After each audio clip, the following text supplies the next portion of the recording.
So how are medical claims paid? Again, you're still going to walk into the doctor's office. You're going to show your Cigna ID card. It's important to note that everybody's going to get a new ID card. So when you do get your new ID card, get rid of your old one and use your new one effective as of July 1st. Again, when you walk into that provider's office, you're not going to pay a copay. We don't want you to pay at the time of service because we want you to receive your discounted rate.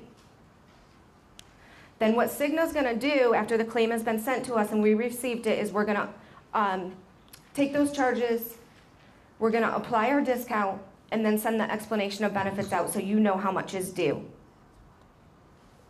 If you've not met your deductible, the provider will bill you the discounted amount, and you can pay with your HSA or debit card, personal funds, your checkbook, or you can even reimburse yourself through the HSA if you choose when funds are available, and we'll talk about that a little bit more.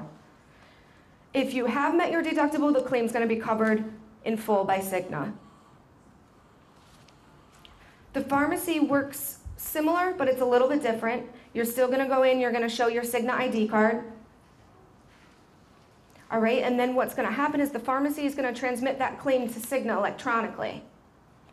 If you haven't met your deductible, you're going to receive that discounted rate right then and there at the pharmacy, and then you can pay with your debit card or checkbook. So you will be paying at the pharmacy at that time. If you have met your deductible, though, however, then the claim is going to be covered in full by Cigna, because once you meet that upfront deductible, the plan pays 100%. Also, you can pay with your own funds if you need to. If you forgot to put your debit card in your wallet or your purse, or you don't have your checkbook, what you can do is you can always pay up front, hold on to your receipt, and you can reimburse yourself with your debit card just like a regular ATM and go and withdraw those funds. Okay, so the payment to provider slide, the reason why I added this slide is because I told you that you do not want to pay at the time of service when you walk into your doctor or physician's office or hospital. There's very small and rare cases where an out-of-network doctor may ask you to pay up front. If that happens, what we want you to do is to work with your doctor and Cigna. There's a website here. It's located at the bottom. It's www.Cigna2.m2p.com. It's in the bottom right-hand corner, all the way towards the bottom, the fourth sentence up.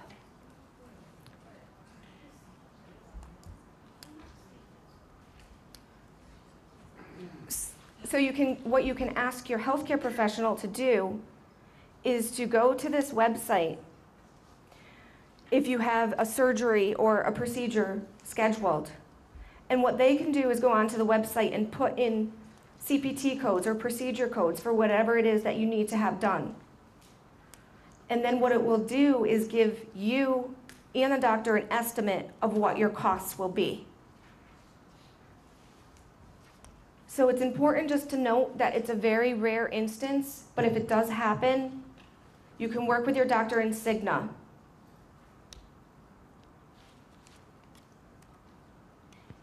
Again, your health savings account, your savings vehicle, that's through Newtown Savings Bank. Your contributions are tax-free, withdrawals are tax-free, and interest accumulates tax-free. Your HSAs are subject to the IRS rules because we're going to get into some of the rules that the IRS regulates around having a high deductible health plan. One of these is that you're your own record keeper. I have a health savings account myself, and what I do when I use my debit card is I hang on to all my receipts and I put them into a folder. So at the end of the year, if you ever were to get audited, you'd have those receipts. You will also receive a 1099 SA and a 5498 SA in order to report your contributions, earnings, and distributions at tax time. Again, you own your own HSA. Your funds will roll over from year to year so you can save them. You can use the funds to pay for qualified expenses and or let the money grow, and the account is also portable. So are you eligible to participate in an HSA? Again, it's the IRS that defines specific rules on participation. So to be eligible, you must be enrolled in a qualified high-deductible health plan. Okay, and that's through Cigna, we're your high-deductible health plan provider for your medical and pharmacy. You also cannot have any other health coverage not covered by your spouse's medical or pharmacy plan, not covered by Medicare Part A or B, and not covered through a general purpose flexible spending account, either employers or spouses. Finally, you cannot be claimed as a dependent on another person's tax return. If anybody thinks in this room here today that you may fall into one of these instances where you may not be able to participate in this plan, please come see me after the presentation, because what we have done is we've made a health reimbursement account for people that are not eligible to participate in the health savings account with the high deductible health plan. Okay, so qualified medical expenses. What can you use your HSA dollars for? Again, you're going to have that upfront money that's going to be put into your health savings account. That's through Newtown Savings Bank. Those funds that are in your account can be used towards medical expenses. The IRS is also what dictates what are qualified medical expenses. There's a really good flyer that you all probably grabbed on your way in. It's the eligible and ineligible expenses. So this is really helpful for you if you ever question what you can use your health savings account dollars for. You can also go to the irs.gov website at any time if you're questioning what you can use your health savings account for. Because this is a health savings account, it's not like a regular savings account where you can just go and swipe your debit card and use that for movies, popcorn, whatever you want to.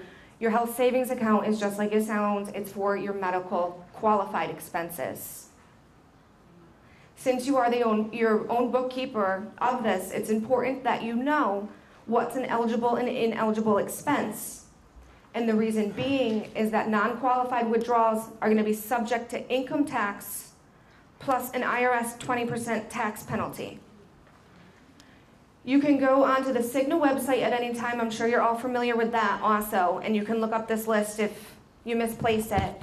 Again, you can go to the IRS website, and you can also call the 800 number on the back of your CIGNA ID card at any time too if you're questioning what might be an eligible or ineligible expense. Your health savings account funds can also be used towards COBRA premiums, Medicare premiums, deductible, so your upfront deductible and your co-payments. The IRS also deems how much you can contribute towards your health savings account for the calendar year. So what's going to happen is if you're under age 55 and not enrolled in Medicare, you're going to be able to contribute up to $3,050 for an individual or $6,150 for family coverage. Also, if you're age 55 or older, the IRS established what we call a catch-up contribution. So what they're allowing you to do in that period is to deposit an additional $1,000 within that year. So if you're an individual, you can contribute up to $4,050, and if you're a family, you can contribute up to $7,150.